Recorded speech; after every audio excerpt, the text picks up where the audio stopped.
मेरे मोहतरम दीनी भाइयों, सूरह बकरा का ये 7वां रुकू जिसमें हम बनी इसराइल का किस्सा सुन रहे हैं कि अल्लाह तबारक व तआला ने उनकी सहूलत के लिए मन्नो सलवा खाने का इंतज़ाम किया और कई और इनामात अल्लाह तबारक व तआला ने उन पर किए, लेकिन उन्होंने एक न एक खाना खा के हजरत मूसा को कहने लगे कि हम थक गए। कुरान की जो आयत मैंने पढ़ी उसमें उसी का तर्जमा है, वइज़ क़ुल्तुम या मूसा, जब तुमने कहा कि ए मूसा, लन नस्बिर अला तआमिन वाहिद, हम एक खाने पर हरगिज सब्र नहीं करेंगे। फदउ लना रब्बक, हमारे लिए तुम अपने रब से दुआ करो। युखरिज लना, कि वो हमारे लिए वो चीजें लाएं जो जमीन उगाती। फिर वो गिनवाई उन्होंने खुद ने, मिन बकलिहा व क़िस्साइहा व फूमिहा व अदसिहा व बसलिहा। चुनांचे बकलिहा कहते हैं सब्जियों को, तमाम सब्जी को अरबी में बकलुन कहते हैं।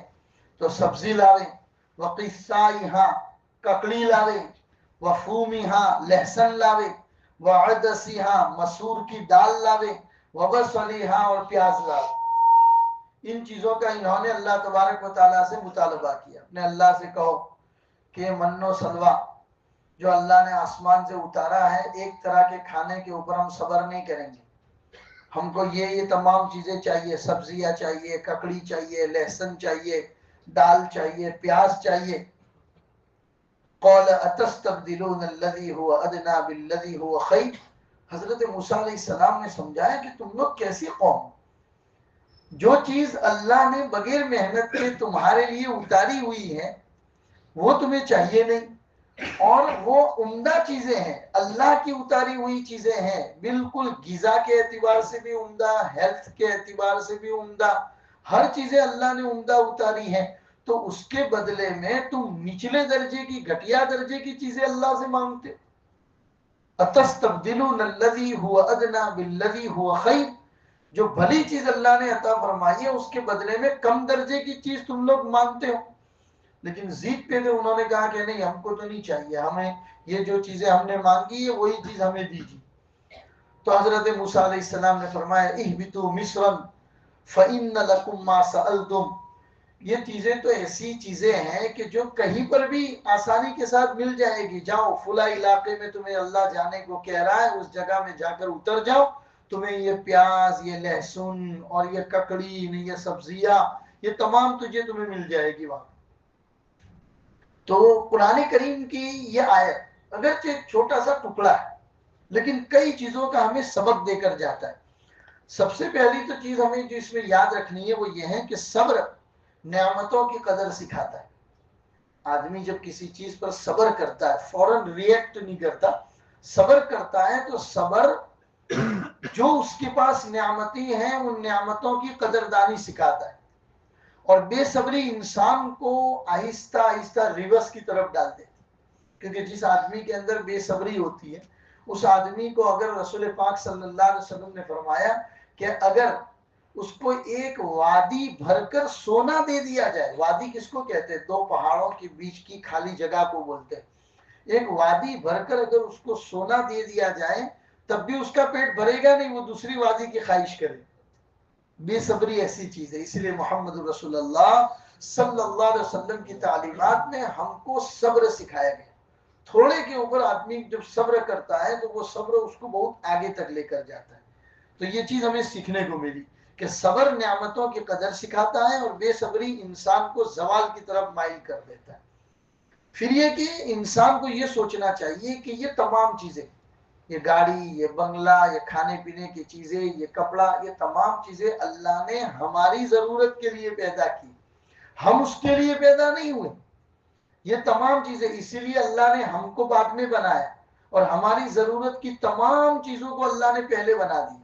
ये मादी चीजें हैं, मादी चीजों को हमेशा जरूरत से ज्यादा इंपॉर्टेंट नहीं देना चाहिए। अगर आप मादी चीजों को इंपॉर्टेंट देना शुरू करोगे तो जिस मकसद के लिए तुम दुनिया में आए हो अपना मकसद भूल जाओगे। तुम्हें याद ही नहीं रहेगा अल्लाह ने हमको इस दुनिया में क्यों भेजा है। अल्लाह की इबादत असल मकसद है, फर्मा बरदारी के साथ जिंदगी गुजारना असल मकसद है, नमाज पढ़ना असल मकसद है, रोजा रखना असल मकसद है, उस अल्लाह की इबादत करना असल मकसद है, वो आप भूल जाओगे। इसलिए मादी चीजों की तरफ ज्यादा ध्यान नहीं होना चाहिए। दूसरी चीज सीखने को ये मिलती है, हजरत मूसा अलैहिस्सलाम जैसा जलील कद्र अल्लाह का नबी और उससे इन छोटी छोटी चीजों का सवाल करना कि लहसुन अल्लाह को कहोगे लहसुन उतारे, अल्लाह को कहोगे दाल उतारे, अल्लाह को कहो प्याज उतारे। हमारे उस्ताद कहते थे कि अल्लाह सत्यानाश करे इनका, कि मांगना हो तो कुछ अच्छा मांग लेते ना, दाल प्याज और लहसुन मांगा तुमने। ये गुलामी की अलामत है। मैं आगे उसी टॉपिक के ऊपर आना चाहता हूँ। आपको सिर्फ मैं बताना चाहता हूँ कि हजरत मूसा अलैहिस्सलाम जैसे जलीलुल कद्र अल्लाह के नबी और उनसे दुनिया की मामूली चीजों का सवाल करना और यूं कहना कि जाओ अल्लाह से कहो कि ये हमारे लिए उतारे, ये इंतहाई दर्जे की बेअदबी है। अल्लाह के नबी के साथ बेअदबी है और नबी के सामने एतराज करना, उसकी बातों पर सवाल खड़े करना, यह आदमी को आहिस्ता आहिस्ता रूहानी अंदरूनी की जो रूहानी पस्ती के अंदर मुब्तला कर देता। वो आदमी का दिल फिर वो जागरूक दिल नहीं रहता कि जिसके ऊपर अल्लाह की बातें असर करें, रूहानी एतबार से उस आदमी को पस्ती के अंदर डाल देता है। अब हम आपको एक बात बताना चाहते हैं कि देखो, ये बनी इसराइल बरसों तक फिरौन के गुलाम बनकर जिंदगी गुजारी।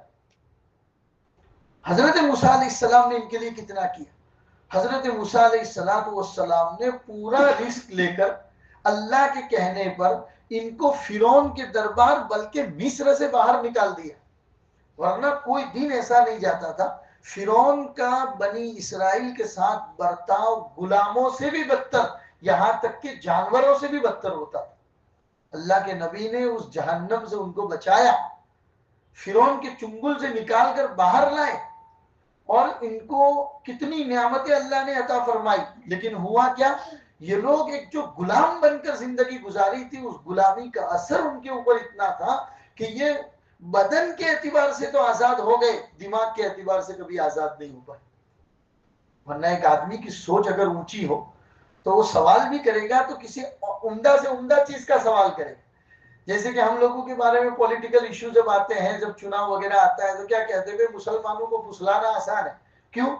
इनके मोहल्लों में रोड बना दो, स्ट्रीट लाइटें दुरुस्त करा दो, तो कहते कि हाँ देखो ये अच्छा हमारा एमपी है कि एमएलए है कि देखो कितना अच्छा काम करा है। ये लोग गटर के ढक्कन से खुश हो जाते हैं, ये लोग अपने मोहल्ले के सड़क बनाने पर खुश हो जाते हैं। इनके मुतालबे ऊंचे नहीं होते कि हमको हाई लेवल की यूनिवर्सिटी चाहिए, हमको हाई लेवल का एजुकेशन सिस्टम चाहिए, यहाँ हमारी खुद की कोई हमारे बच्चे एमबीबीएस करे, इस तरह की कॉलेज चाहिए, इस तरह के मुतालबे नहीं होते। ये हमारी सोच के ऊपर लोग उंगलियां उठाते हैं मेरे भाइयों। यही बात बनी इसराइल के अंदर थी। बरसों फिरौन की गुलामी गुजारने के बाद जब बाहर निकले तो जहनी गुलामी से कभी आजाद नहीं हो पाए। और मैं आपको एक बात बता दूं, एक होता है आदमी का बदन का गुलाम होना और एक होता है आदमी की सोच का गुलाम होना। बदन का गुलाम होना उतना ज्यादा खतरनाक नहीं है जितना सोच का गुलाम होना खतरनाक होता है। हाँ, हाथी जो होता है कितना ताकतवर होता है, अगर उसको कहा जाए कि बड़ा सा बड़ा पेड़ उखाड़ना है तो वो मिनटों के अंदर उखाड़ देगा। लेकिन हाथी का बच्चा जब पैदा होता है तो हाथी को पालने वाले उस बच्चे को कई महीने तक उसको रस्सी के अंदर, और इसी हालांकि पैदा हुआ उस वक्त इतना मजबूत नहीं है, कमजोर है, लेकिन फिर भी उसको रस्सी के अंदर जंजीर के अंदर बांध के रखते हैं ताकि उसके दिमाग के अंदर ये बात बैठी हुई रहे। चुनांचे वो मजबूत हाथी भी बन जाता है तो उसके बाद एक रस्सी के अंदर अगर उसको बांध कर किसी जगह पर रख दिया जाए तो हाथी वहां पर खड़ा रहे, क्योंकि उसकी सोच एकदम महदूद हो चुकी है। वो उसकी सोच उस हद तक जाती ही नहीं है कि मैं अगर अपना पैर भी खींचूंगा तो ये रस्सी टूट जाएगी और मैं यहां से आजाद होकर जा सकता हूं। इतनी सोच ही नहीं है उसके पास। क्यों? बचपन से उसके जहन और उसके दिमाग को माउफ कर दिया गया है, शॉर्ट जगह के अंदर उसको महदूद करके रख दिया गया। इस्लाम कभी भी इसकी इजाजत नहीं देता। इस्लाम बुलंदी की इजाजत देता है, इस्लाम उम्दा सोच की इजाजत देता है। इसीलिए मुसलमानों में साहिबुर राय जो लोग होते हैं उनकी बड़ी कदरदानी की जाती है। नबी पाक सल्लल्लाहु अलैहि वसल्लम ने हजरत उमर फारूक की इतनी तारीफ क्यों फरमाई? यहां तक जुमला कह दिया अल्लाह के रसूल ने, लौकान बादी नबीयुन लकान उमर, अगर मेरे बाद कोई नबी होता तो उमर होता। क्यों? अल्लाह ने उनकी सोच के अंदर बहुत दूर की बुलंदी अता फरमाई। औरतों के ऊपर पर्दे के अहकाम अभी उतरे भी नहीं थे और कई महीनों से हजरत उमर अल्लाह के रसूल के पास आकर कहते थे, या रसूल अल्लाह, मेरा दिल चाहता है ज्यादा न सही तो कम से कम अल्लाह के रसूल के घर की जो मस्तूरात है उनके लिए पर्दा लाजिम होना चाहिए। अभी पर्दे की आयतें उतरी भी नहीं थी, उससे पहले हजरत उमर अल्लाह के रसूल को फरमाया करते थे, या रसूल अल्लाह पर्दा होना चाहिए। ये सोच अल्लाह ने उनको अता फरमाई थी। इसीलिए सोच की बुलंदी हुजूर बड़ी तारीफ फरमाते थे हजरत उमर फारूक की। अबू बकर सिद्दीक खलीफा होने के बावजूद हजरत अबू बकर खलीफा है, हजरत उमर खलीफा नहीं है, फिर भी उन दोनों के बीच में सोच का इख्तिलाफ था 2-3 मसाइल को लेकर। अभी ये मौका नहीं है कि मैं उसकी डीप में जाऊं, खाली आपको इतना बता देता हूं कि 2-3 बातों को लेकर दोनों में सोच का इख्तिलाफ था। उसके बावजूद अबू बकर सिद्दीक हमेशा हजरत उमर फारूक की राय का एहतराम करते कि उमर ने कहा है तो उस राय के ऊपर अमल किया जाए, क्योंकि बहुत दूर का सोच के कहा होगा। आज हमारे नौजवानों के अंदर से ये बात ही खत्म हो गई। हमारा नौजवान अपनी एक कुएं के मेंढक की तरह हो गया, जहां रहता है उससे आगे की सोचना वो चाहता ही नहीं। हजरत मौलाना सज्जाद साहब नौमानी फरमाते थे कि भाई हमारा ये नौजवान तरक्की क्यों नहीं कर रहा है?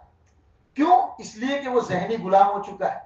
इसके बदन के ऊपर, इसके सर पर बाल कैसे रहेंगे उसको खुद को पता नहीं। वो दुकान में जाएगा, फोटो में देखेगा, फिर देख के बताएगा हाँ ऐसे बाल मेरे को बनाओ।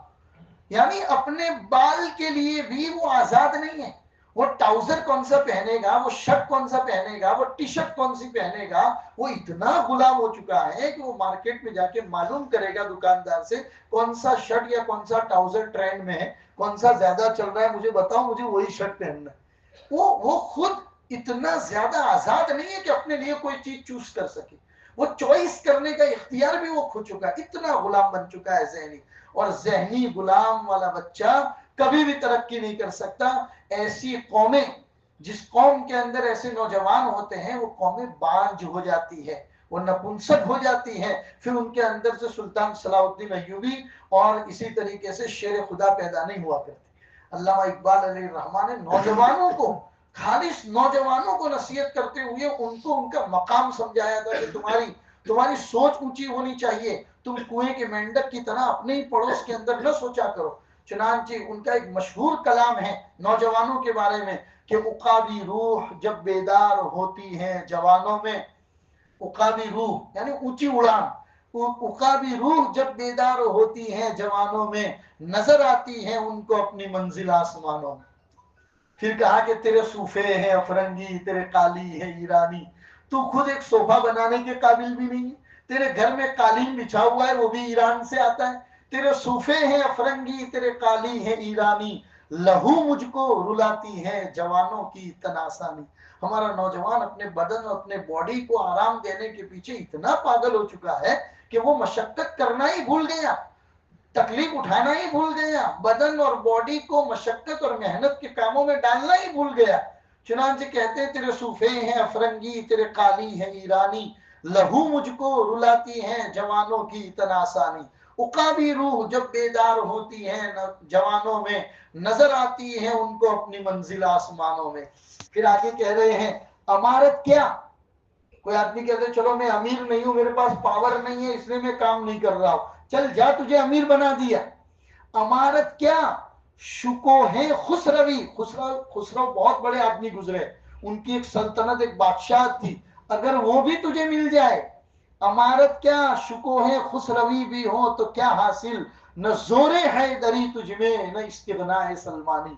न तेरे अंदर हजरत अली जैसा कोई जोर है, न जोरे हैदरी तुझमें न इस्तिगना है सलमानी। न ढूंढ इस चीज को तहजीब हाजिर की तजल्ली में। ये तमाम चीजें ये आजकल की तहजीब में तुझे नहीं मिलेगी, तेरे बाप दादा की तहजीब सहाबा की तहजीब में तुझे मिलेगी।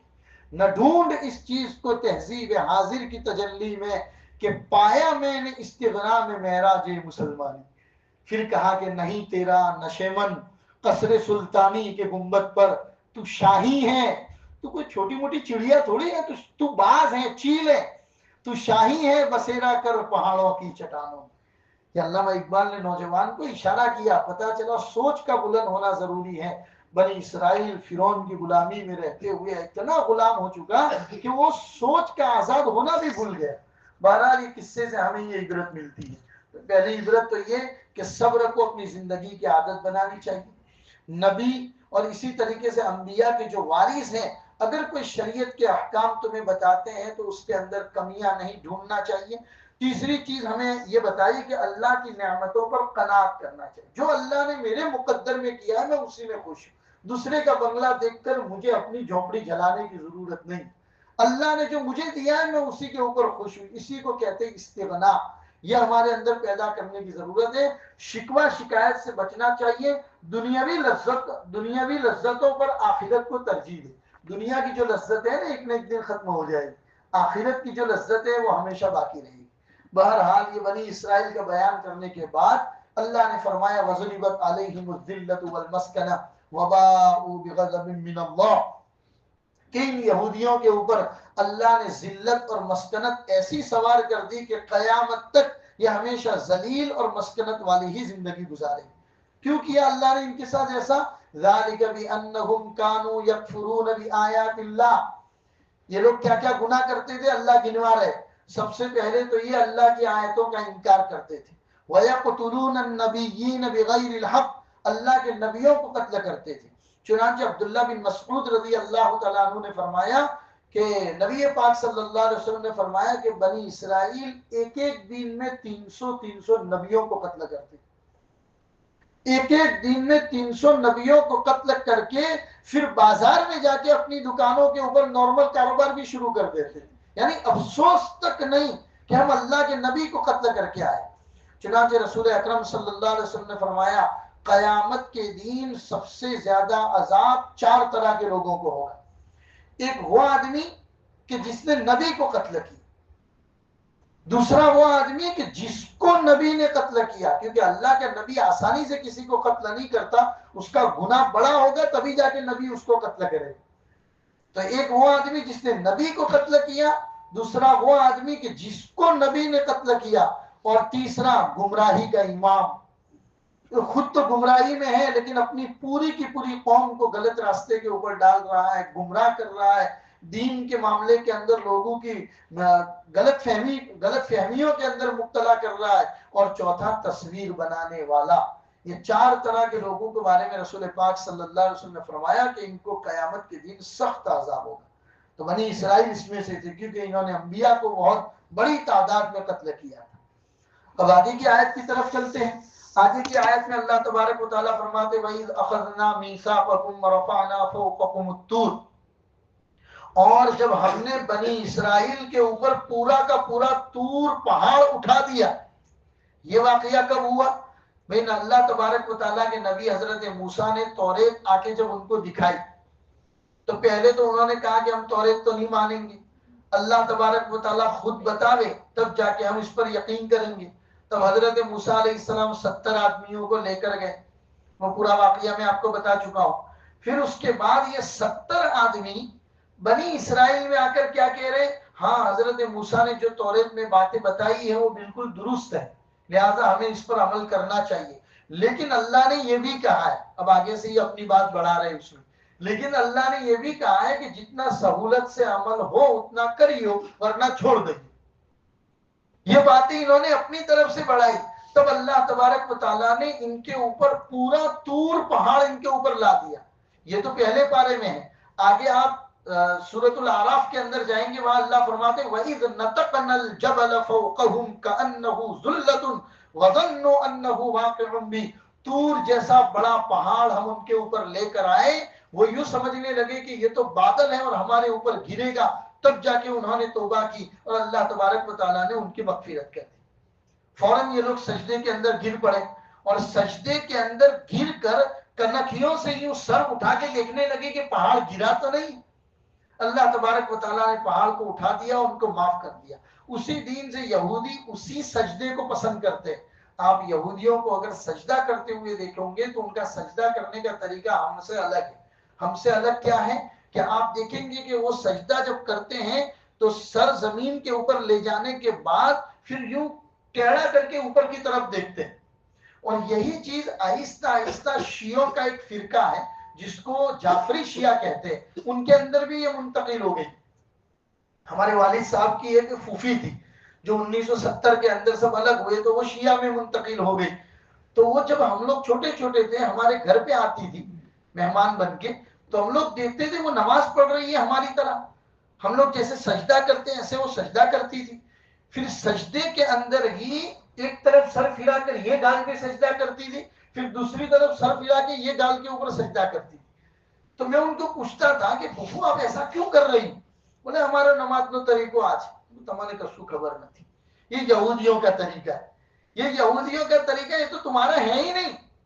ये पता नहीं तुम्हारे इमामों ने कहा तुम्हारे लिए खामखा की गलत बातें तुम्हारी तरफ मंसूब कर दी है। तो शिया के अंदर बहुत सारे फिरके हैं, उनमें जो जाफरी शिया है जो हमारे इलाकों में खास तौर पर पाए जाते हैं महसाना वगैरह में, तो उन लोगों के अंदर ये चीज कि वो लोग सजदा ऐसा करते हैं जो यहूदियों का तरीका था।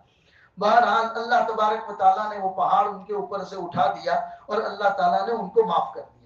अब इस आयत से कई चीजें हमें ये सीखने को मिली कि अल्लाह से अगर कोई अहद करो तो अहद को तोड़ना नहीं चाहिए। बनी इसराइल ने अहद किया था तो अल्लाह तबारक व तआला ने अहद तोड़ा तो फौरन अल्लाह उनके ऊपर पहाड़ को लेकर आ गए। दूसरी बात हमें यहाँ पर ये जानने को मिलती है कि नाफरमानी करोगे तो नताइज भुगतने के लिए भी तैयार रहो, अल्लाह की सजा भुगतने के लिए तैयार रहो। तीसरी चीज ये जानने को मिली कि हर इंसान के अंदर खौफे खुदा जरूरी। अल्लाह का डर जिस दिन नहीं होगा उस दिन इंसान खुद भगवान बन जाएगा, इंसान खुद अल्लाह होने का दावा करेगा। इसलिए हर इंसान में अल्लाह का डर होना जरूरी है। चौथी चीज ये कि तरबियत के लिए, किसी की तरबियत अगर आपको करनी है, आप बाप है अपनी औलाद की तरबियत करनी है तो तरबियत के लिए कभी कभी तंबीह करनी पड़ती, तंबीह करनी पड़ती। अल्लाह ने तंबीह करने के लिए तो पहाड़ उनके ऊपर लाया था, जैसे ही माफी मांगी अल्लाह ने पहाड़ को उठा लिया। पता चला तंबीह करने के लिए कभी कभी ये तमाम चीजें इख्तियार करनी पड़ती है। जैसे कि हम मुसलमानों में ये बात है ही नहीं कि आप किसी और धर्म वाले पर जबरदस्ती करोगे तो इस्लाम कबूल करें, ये हम सब जानते हैं, सबको पता है। इस्लाम के अंदर ये बात है ही नहीं कि आप किसी और धर्म वाले को ये जबरदस्ती करोगे तो इस्लाम कबूल करें। लेकिन आगे का मसला आपको बताता हूं, अगर कोई मुसलमान हुआ और फिर उसके बाद मुर्तद हो गया, शरीयत उसको कत्ल करने की इजाजत देती।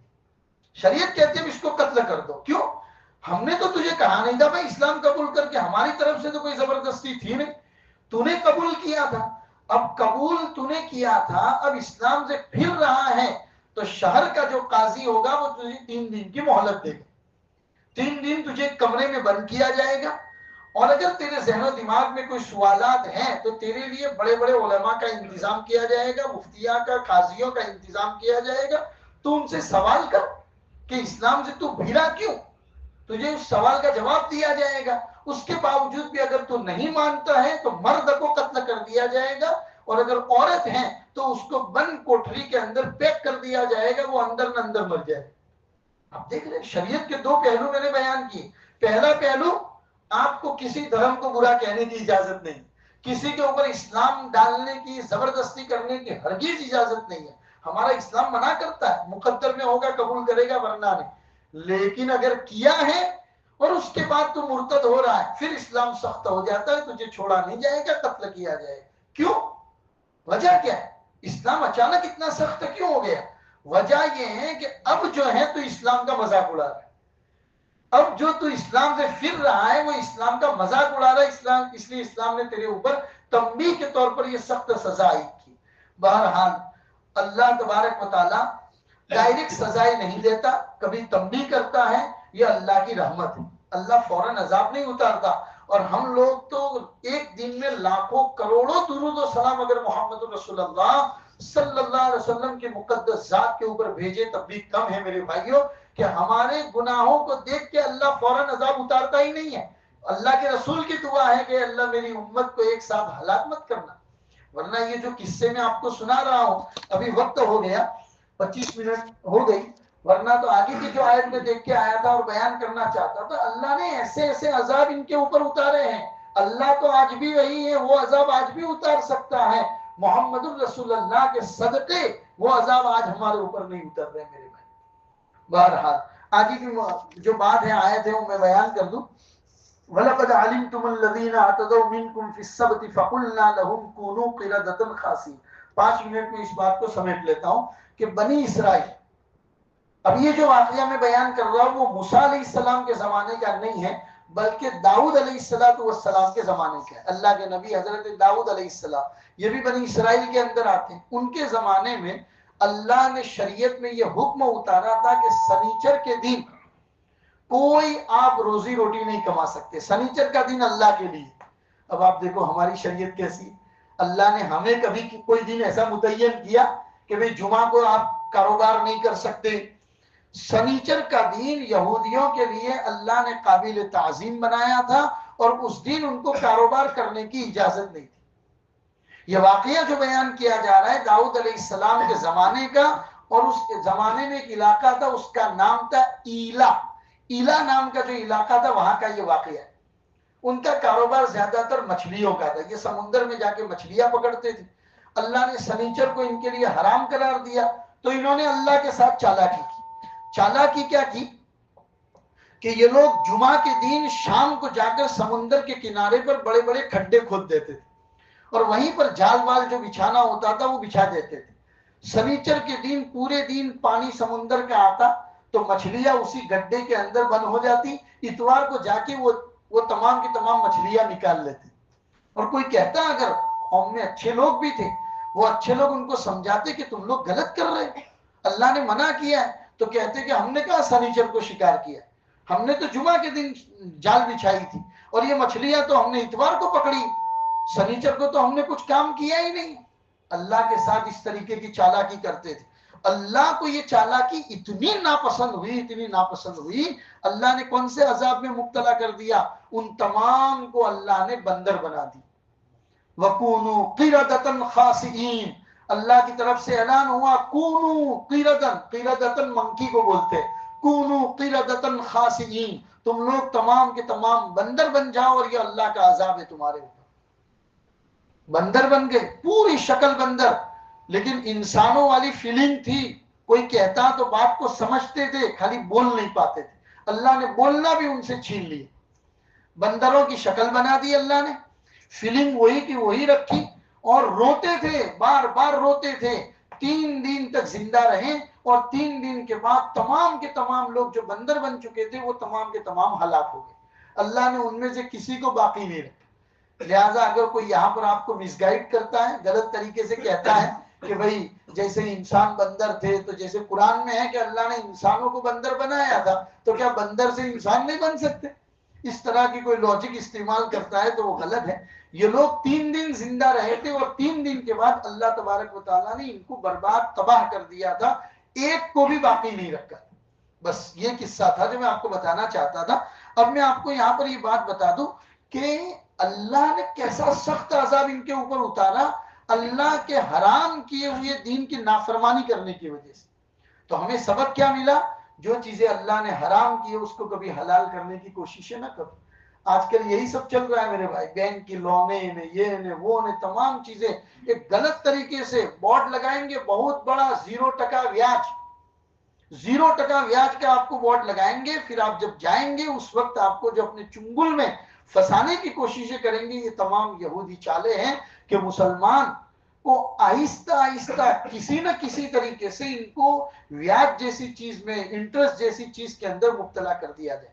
क्योंकि डायरेक्ट मुसलमान को कहो कि सूद तो कहेगा हराम है, वो नहीं लेगा। लेकिन उसको इस तरीके से कान पकड़वा कर घुमा फिरा कर सूद की तरफ लाया जाए, ये हीले हैं। और जो अल्लाह के साथ हीले करता है वो चालाकी करता है। और अल्लाह के साथ चालाकी कैसे कर सकते हैं मेरे भाई? हमारी सोच और अल्लाह की जात का कोई मुकाबला हो सकता है? तो बहरहाल ये सीखने को मिला, अल्लाह वो अजाब आज भी उतार सकता है जो उनके ऊपर उतारा था। उन्होंने हीला किया, अल्लाह ने बंदर बना दिया। अल्लाह नहीं उतार रहा है, ये अल्लाह मोहम्मद रसूलुल्लाह की दुआओं का असर है, उनकी सदक़े की वजह से अल्लाह ने हम सबको बचाया हुआ है। बहरहाल कुरान करीम की जो आयतें पढ़ी और जो उसमें नसीहत की बातें आई, अल्लाह उन बातों पर हम सबको अमल की तौफीक अता फरमाए। वसल्लल्लाहु अला नबील करीम व अला आलिहि व अस्हाबिहि अजमाइन बिरहमतिका या अरहमर